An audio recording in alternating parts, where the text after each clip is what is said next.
Bei Big Mac agam le hall, Emma hangi heen. Mbialanna na béile seo chur McDonalds tús de scéim féileata mbialanna bhainte goide ar na Ghaeilge ligan de chustamarí béile ordú nGaeilge ón deasc féin heirihíse. Dir cólach go réirí cumáisisin leis gur thacra siad a ré a chur ar fáil a nahanchan don 9 béalanna tacu a boblach na héireann. Dir McDonalds goléirí na rathe bhí céim féileata a bhí acu a mbialanna an táhaachta tal bheith ábalta freastal ar chustamarí ina deangaí héin a has léir cumáid go dtigan McDonalds an luatha tal bheith ábalta freastal ar na chustamarí. Tá chustamarí a fáil túribh.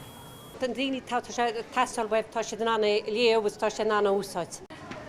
Tá fáil mór tá géirí é gúnaí le fada, so bhí is cartas as cór go Ghaeilge agus muid á úsáid thula lá.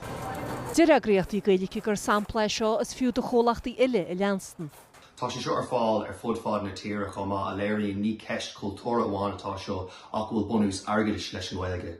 Tá an service seo ar fáil in áitín ar nós Tesco a chundí na Ghaeilge. Mo cheist ná mas rudaí go sé seo ar fáil go simplí trí bogarí, céim fáil nach go sé seo ar fáil ar fud fad na tíre. Tá Ghaeilge chuir a go fuagarí ag teirbhí sethe a bí Just Eat le bliana nuas. Dúirt a cólacht Supermax le nóiacht goil sé gceist achas an fasta seirbhí sí Ghaeilge a chur an cinn ar fud na tíre. Maidir le McDonalds, beidir gur fér mar a deirtar go mín blas ar a bheith gan, Sarah Hanni Wonnahan, nóiacht Chichi Ceir an nGaeilge.